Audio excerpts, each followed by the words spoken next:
안녕하세요. 제 이름은 웬티티입니다. 지금 이 방송을 보시는 분들은 저희 외모가 보통 한국 사람들과 조금 다르다는 것을 금방 아실 수 있을 겁니다. 그런데 한국말을 곧잘 하는 편이니 한국에 온 지 꽤 오래된 외국인이라서 짐작하시겠지요. 네, 그렇습니다. 제가 한국에 온 지는 11년이 됐습니다. 한국 속담에는 10년이면 강산도 편하다는 말이 있지요. 저는 한국의 강산이 한 번 편하는 것을 보았습니다. 이제 제가 어떤 사연으로 여기에 서게 되었는지 말씀드리겠습니다. 저는 베트남에서 태어났고 베트남에서 자란 베트남 사람입니다. 제가 23살이 됐을 때 저는 살아왔던 베트남의 평야지대를 떠나 한국의 부산으로 시집을 왔습니다. 처음 시집에 왔을 때 한국은 제가 모든 것이 낯설기만 한 곳이었습니다. 저희 남편은 저를 동백섬으로 해운대로 드라이브를 시켜주면서 한국에 대해서 그리고 제가 살아갈 부산에 대해서 설명을 해주었습니다. 처음 제가 해운대의 바다 풍경을 바라봤을 때 그런 아름다운 나라 한국에 온 것이 전혀 믿기지 않았습니다. 그때부터 부산은 저희 두 번째 고향이 됐습니다. 언제나 저에게 관심과 배려를 해주는 남편에게서 저는 행복과 사랑을 느꼈습니다. 2년 동안 저희 꿈 같은 시간이 지난 후 우리 사랑의 열매인 아들 몽빈이가 태어났습니다. 그러나 세상의 모든 삶이 그러하듯이 저희 인생도 그리 순탄하게 흘러가지는 않았습니다.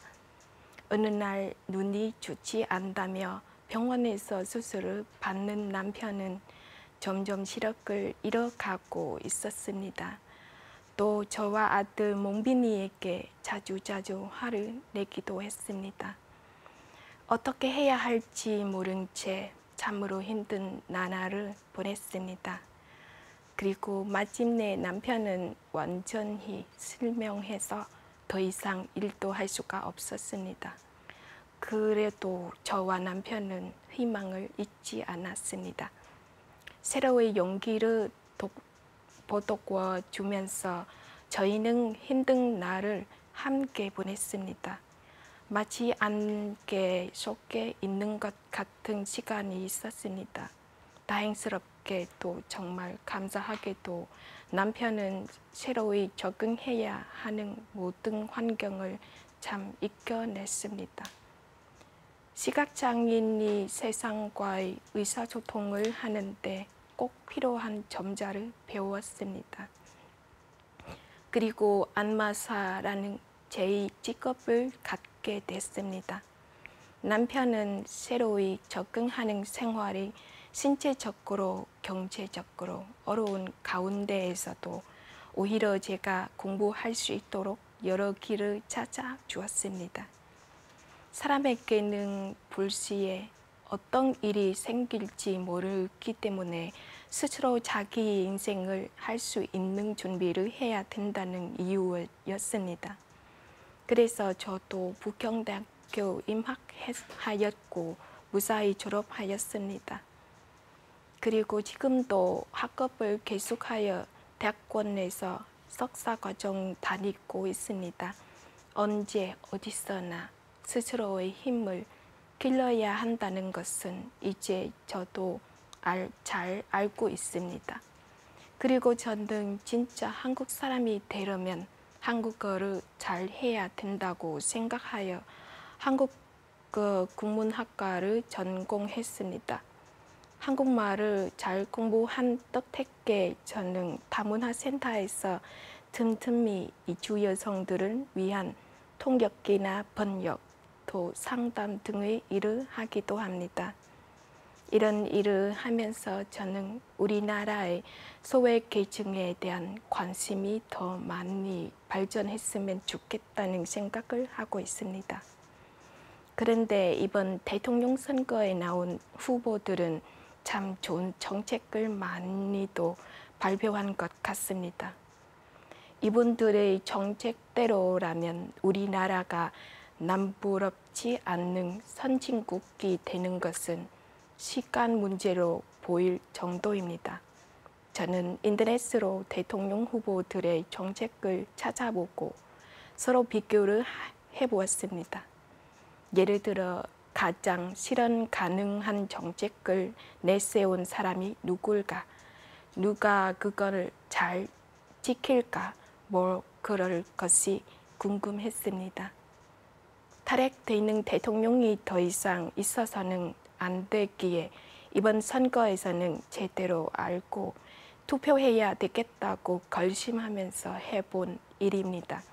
제 남편에게 해당하는 장애인 정책, 그리고 저에게 해당하는 다문화 정책, 또 아들 몽빈이가 해당되는 교육 정책에서 저는 그런 점을 보았습니다. 첫 번째로 장애인 정책을 보았습니다. 안철수 후보는 장애인의 삶의 질을 향상시키고 그들의 인권에 대해 많은 관심을 갖고 있습니다. 저는 이러한 부분이 장애인에 대한 국가와 사회 책임을 중요하게 생각하는 것이라고 느꼈습니다. 그리고 제 남편이 실명해서 앞을 보지 못하게 됐고 시각장애인이 되었을 때가 떠올랐습니다. 이때부터처럼 우리가 힘들고 어렸을 때 저희 가족을 도운 것은 국가가 아니라 제 남편 개인의 노력이었습니다. 우리가 겪었던 당시 과정을 생각하면서 장애인 정책을 살펴보니 우리처럼 보통 사람이 장애인이 되는 과정에서 국가는 없었다고 생각됩니다. 남편의 경우도 갑자기 장애인이 되었을 때 심리적으로 많이 힘들었습니다. 스스로가 달라진 정체성에 적응해야만 할 때 혼란이 있었고 거기에 다른 심리적인 변화가 있었습니다. 그런데 그 혼란을 이해하고 그 절망감을 같이 생각해주고 치유해줄 것은 없었던 것입니다. 남편은 스스로도 또 옆에서 보는 저와 가족들도 시각장애인이 되면서 겪은 문화를 이해하지 못하다 보니 서로가 회피하게 되는 경우가 많았던 기억이 있었습니다. 또 장애인들 사이에는 양극화의 문제가 있는 것 같습니다. 장애인의 고용 그리고 성 문제나 교육 등에서부터 장애인 등급으로 인한 소급의 차이까지 그 양극화의 차이가 무척 큽니다.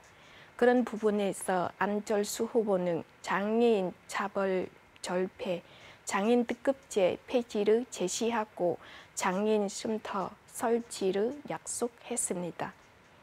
그리고 장애인 복지는 공감과 희망을 위한 투자라고 하면서 장애인들이 언제 어디서든 다양하고 조화로운 삶을 살 수 있는 대한민국 실현을 약속하였습니다. 든든하고 안심할 수 있는 정책이라고 생각합니다. 두 번째로 저와 같은 다문화 정책에도 안철수 후보의 공약은 더 좋은 부분이 있다고 생각합니다. 저는 우리나라의 미래에는 결혼하여 한국으로 이주해온 여성의 미래도 있고 그들이 굴어가는 다문화 가족의 미래도 있다고 생각합니다. 안철수 후보는 생각이 다른 사람과 함께 살아가는 지혜가 민주주의라고 하였습니다. 올바르고 멋진 생각입니다. 한국으로 시집와서 다문화 가정을 꾸리는 여성들은 생각만 다른 게 아니라 생김새와 언어 그리고 살아왔던 문화도 다릅니다. 한국으로 시집 왔다고 해서 바로 한국 사람이 되는지는 못합니다. 진짜 한국 사람이 되려면 다문화 여성만이 아니라 우리 한국인들의 시간과 노력도 같이 조금 필요합니다. 함께 서로를 적응하면서 살아가기 위해서 공동의 관심과 도움이 많이 있어야 합니다. 그래서 언어가 통하지 않는 수많은 다문화 가정의 가족들에게 꼭 필요한 상담과 교육의 기회는 무척 중요합니다. 저는 다문화 가정을 전담하는 방문 상담사 제도가 도입되기를 바랍니다. 다문화 가정을 구성하는 이주 여성과 그들의 남편과 시어머니, 시아버지 등을 함께 방문하여 가족이 지내고 있는 환경을 잘 챙겨보고 국가적으로 이해하고 돌보아주기를 바랍니다.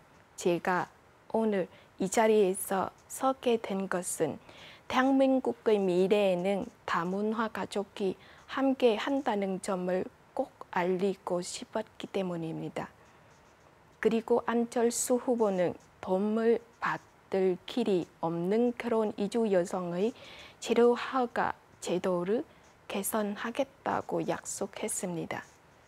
마지막으로 제 아들 몽민이가 대학에 진학할 때 지금처럼 입시 지옥이라면 또 사교육을 계속 받아야 된다면 저와 같은 서민은 어떻게 살아야 할까요? 교육 문제에 대해 우리 다문화 가족의 자녀들은 한국식 입시 교육에 적응하기가 많이 힘듭니다. 그런데 안철수 후보는 경제적 입시 교육이나 사교육이 판을 치는 교육보다는 아이들의 개성과 인성과 특성을 살리는 새로운 교육을 하겠다고 약속하고 있습니다. 아울러 기호 3번 안철수 후보는 다문화 가정은 물론이고 아직 등록되지 못한 어린이들과 학생들에게도 교육을 받을 수 있는 권리를 보장하겠다고 약속했습니다. 또한 우리 다문화 가정의 자녀들이 엄마 나라의 언어와 문화를 이해하고 배울 수 있으면 좋겠습니다. 엄마가 혼자 집에서 아이에게 모국의 언어를 잊어버리지 않도록 가르치기를 어렵습니다. 다문화의 장점을 살려 아이들이 두 가지 언어를 배울 수 있도록 언어 교육의 장을 마련해 주시기를 바랍니다. 그래서 아이들이 엄마 나라와 아빠 나라, 양국의 인재가 될 기회를 살리면 좋겠습니다. 사실 여러 후보들도 많은 정책을 말했을지 모릅니다. 그러나 누구나 말을 할 수 있지만 그 말이 끝까지 잘 지켜주지 않는다면 왜 그럴까 생각해봐야 합니다. 우리나라가 얼마나 잘 살게 될지를 가짜로 그려내기보다는 진짜로 실천할 수 있는 정책과 약속이 필요합니다. 또 약속을 지켜야만 합니다.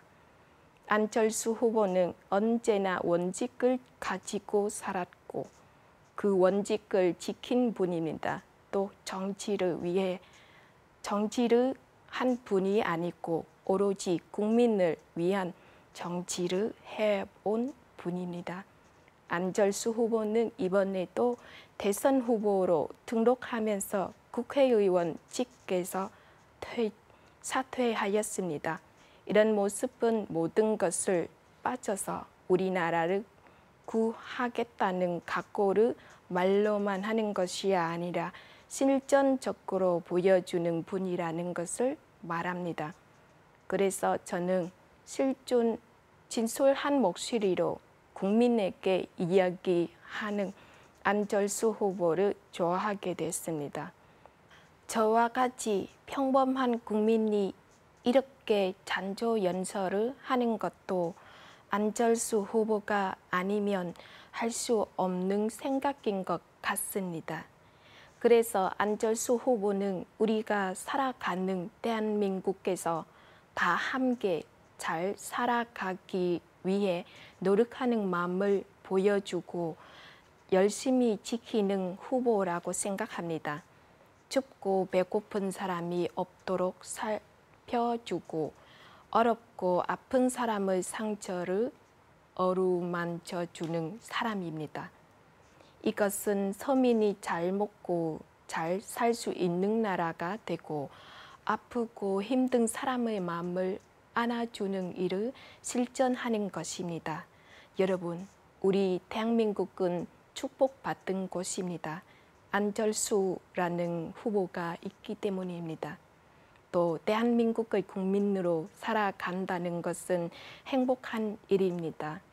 안철수 후보처럼 약속을 지키는 후보를 만났기 때문입니다. 제가 이러한 대한민국의 국민이 되었기에 선거를 하고 오늘 이 자리에서 서서 그 이야기를 하게 된 것도 무척 기쁘고 자랑스럽습니다. 혹시 아직 누구에게 투표를 할까 고민이 많은 분이 계신다면 이렇게 물어보고 싶습니다. 누가 가장 믿을 수 있는 사람일까요? 누가 우리나라를 가장 잘 지켜낼까요? 그리고 절대로 거짓말을 못한 것 같은 사람, 다른 사람을 나쁘게 말하는 것을 힘들어하는 사람, 자기가 한 약속을 가장 잘 지킬 것 같은 사람 말입니다. 저는 그 사람은 바로 안철수 후보라고 생각합니다.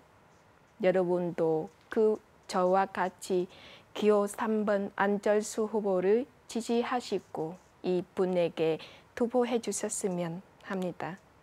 제 한국어 발음이 아주 좋지는 않지만 끝까지 들어주셔서 정말 고맙습니다. 그리고 오늘 이 자리를 빌어 따뜻한 배려와 사랑을 변함없이 저에게 주는 남편에게 감사와 사랑의 인사를 합니다.